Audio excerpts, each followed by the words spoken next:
4-5 साल पहले जब यूनाइटेड नेशंस को लेकर कोई न्यूज़ या डेवलपमेंट सामने आती थी तो लगता था कि ग्लोबल लेवल के ऊपर कुछ इंपॉर्टेंट हुआ है, कोई बड़ी डेवलपमेंट हुई है। लेकिन पिछले 4-5 सालों में सब कुछ बदल गया है। पहले कोविड-19, उसके बाद रशिया यूक्रेन वॉर और उसके बाद अब इजराइल फलस्तीन युद्ध।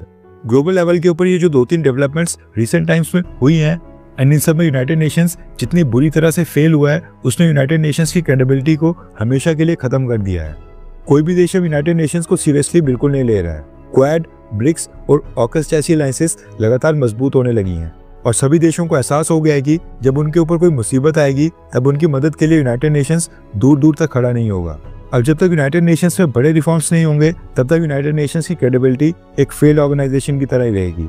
वॉर्स या फिर मिलिट्री कॉन्फ्लिक्ट्स को तो रोकने में खैर United Nations, UN security council और वीटो पावर वाले 5 परमानेंट मेंबर्स अभी तक फेल साबित हुए हैं। लेकिन भारत आज भी यूनाइटेड नेशंस में सबसे ज्यादा कंट्रीब्यूशन दे रहा है। एटलीस्ट मैन पावर के मामले में तो भारत टॉप के ऊपर है। रेफरेंस के लिए आपकी स्क्रीन के ऊपर आर्टिकल का स्क्रीनशॉट है। दरअसल भारत के रक्षा मंत्रालय ने साल के एंड में जारी की जाने वाली ईयर एंड रिपोर्ट रिलीज कर दी है। इस रिपोर्ट में भारत के रक्षा मंत्रालय ने देश को जानकारी दी है कि इस समय भारतीय सेना के 5200 troops United Nations peace keeping के लिए 10 अलग अलग मिशंस के ऊपर डिप्लॉयमेंट के ऊपर हैं। इजराइल, सीरिया, लेबनान और साइप्रस जैसे काफी डिफिकल्ट कॉन्फ्लिक्ट जोन्स में भारत के 5200 मिलिट्री ट्रूप्स विश्व शांति के लिए अपनी जान जोखिम में डाल रहे हैं। इसके अलावा रक्षा मंत्रालय ने बताया कि centre for UN peace keeping में भारत ने इस साल 2024 में 10,000 से भी ज्यादा ट्रूप्स को यूएन पीस कीपिंग ऑपरेशंस और मिशंस की ट्रेनिंग दी है। इसमें भारत दूसरी कंट्रीज के ट्रूप्स को ट्रेनिंग देता है ताकि वो भी पीस कीपिंग ऑपरेशंस में इफेक्टिव तरीके से हिस्सा ले सके। यानी भारत खुद तो पीस कीपिंग ऑपरेशंस में हिस्सा लेता है, लेकिन हम साथ साथ में दूसरी कंट्रीज के ट्रूप्स को भी ट्रेनिंग देते हैं कि उनको अपने देश की रक्षा कैसे करनी है। इसके बाद रक्षा मंत्रालय ने बताया कि इस साल भारत ने दूसरी कंट्रीज में अपने डिफेंस विंग्स की संख्या को बढ़ाकर और भी देशों को ऐड कर दिया है। पहले दुनिया के 45 देशों में भारतीय सेना के डिफेंस विंग्स थे। अब इसमें और देशों को जोड़ा गया है, जिसके बाद अब दुनिया के 52 देशों में भारतीय सेना के डिफेंस विंग्स हैं, जिनकी मदद से हम उनके साथ डिफेंस कॉपरेशन और सैन्य संबंधों को मजबूत करते हैं।